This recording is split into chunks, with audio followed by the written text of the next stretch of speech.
not your starving artist in a garret who didn't get any attention. Lots of people were paying attention to him.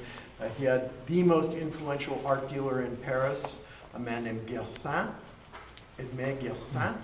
And you may know this great big painting by Watteau called The Signboard of Gersaint, which was just that. It was a signboard for his gallery.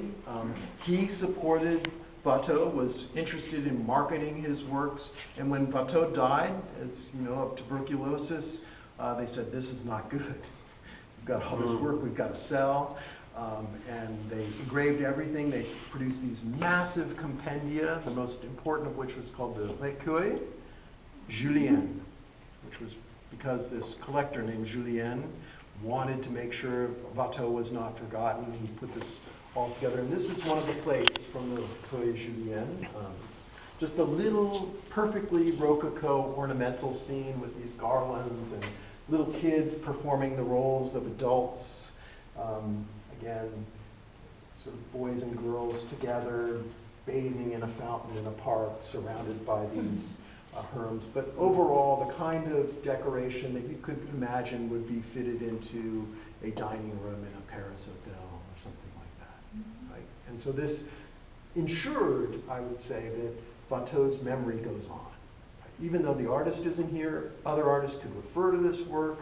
Designers, decorators could draw on it for their latest designs, and Watteau is not forgotten the way a young artist who died too early might have otherwise been. Instead, he influences everyone, right? So we have here the chance to look at the artist who succeeds him, and we're lucky at the Timken, we've got one of Boucher's greatest large-scale decorations, the Lovers in the Park, just next door practically, in the galleries just a few steps away. So visitors have a fantastic chance to get to know Boucher through three works. I mentioned that prints were really important, drawings were really important. Drawings, both studies for various compositions and independent drawings that you could go out and buy, right? And Boucher learns from Watteau and his contemporaries that there's a big market for these things. So when he does a drawing, which might have started as a study for a nude in a larger composition by Boucher, he says, well, I want to replicate this. And so he uses this method called counterproof, where he moistens another sheet of paper almost as soon as he's finished, runs the whole thing through a printing press, and he gets a duplicate in reverse, right? And so he doesn't have one drawing, he has two drawings. He can sell one to you and one to you. And so these guys are thinking about the market in a way that distinguishes them from others. Yes? Who bought this work? Who was the market? So I think the market, that's a really good question.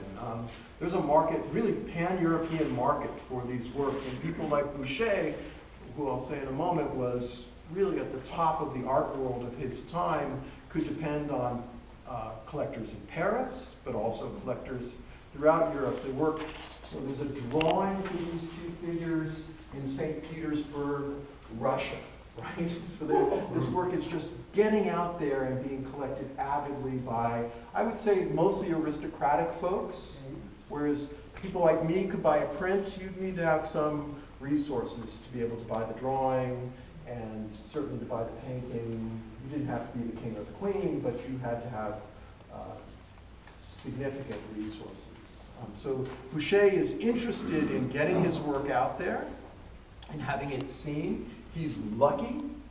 He is sort of immediately, almost immediately identified as the successor to Watteau's greatness. He has a special in with the royal court. Does anybody know how that works? No. Yeah, so Jean Poisson, who was better known to us as Madame de Pompadour, loved Boucher, favorite artist. She was in a position to help him. She was the queen's mistress, the king's mistress, and then she was, after that, his most trusted cultural advisor. So he didn't make a decision about art without asking her. And most of the time she said, go to Boucher. Right? If you're going to the king woke up in the morning, and to one side there was a painting, large painting by Boucher of sunrise, and on the other side when he went to sleep at night there was a large painting by Boucher of the setting of the sun. literally, the king rose and fell asleep with this artist around him. And so he had no problems with getting his work seen. And Madame de Pompadour really ensured that he had a long, productive life. He was the most successful, commercially successful artist of his time. And almost any Parisian palace of the mid-18th century would have at least gone to Boucher first as the go-to artist. He didn't necessarily like doing those paintings. They were big and time-consuming. He wanted to paint landscapes, and like Watteau, he wants to travel. He goes to Italy and falls in love with various Italian landscapes and wants to paint works like this, one which is two peasants resting in a mountainous landscape. Most scholars feel like this is Boucher looking not at his Rococo peers, but looking at artists like Salvatore Rosa, artists at the very end of the Baroque period who sort of juicing up their romantic compositions. And that is interesting to me because it's unlike what we have in the other gallery. It's not a typical Rococo painting. Instead, it's Boucher at what he would most like to do if he wasn't so busy painting those lovers in the park. Right? It's a kind of pastoral scene, right? There are these herdsmen who are either falling asleep or have fallen asleep, and their cattle are wandering away, and then this majestic landscape, which is a kind of claim to knowledge of other places, not necessarily France. You need to maybe you'll hear this. Boucher was hated by Diderot. Yeah. So Diderot, these works would have been seen at the Salon, and Diderot wasted no slur on Boucher. He said he was a morally depraved human being, he was a slob, and he was all these things because you mentioned Chardin. Diderot liked Chardin. He said, this is serious art. It ennobles us. This stuff, people, holding hands, putting flowers in each other's hair, looking at the woman that you're not with leering eyes, that stuff is bad for France. The painter of flowers and animals. Pardon me? Painter of flowers and animals. Yeah, so Diderot really and doesn't naked women. like the Rococo, certainly. Right, right. He singles out Boucher as the worst artist of the time for the morals of France.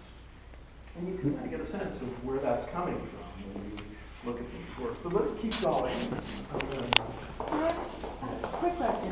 Could this be ever considered that Rococo is almost France's answer to the Northern European art of Amsterdam and the Flemish painters who were so detailed and so, by the way, our new little triptych is quite spectacular. Yeah. But the fact that they had, where Franz Hals and Bruegels were doing peasant scenes, now you have Rococo doing not peasants, but doing really the aristocracy. So is it kind of their society's answer to that Northern European art? I think it's a really smart point that in fact these artists are looking at the genre painting of the 17th century and saying we can make that more meaningful, that it doesn't have to be so heavy and unpleasant, that we can show that everyday life actually has some pleasure attached to it. And so I think that's a really nice way to think about it. And certainly an artist like Watteau, who sort of shares interest in Flemish art, would have known all of that and was setting himself the task of updating it and making it relevant to the present.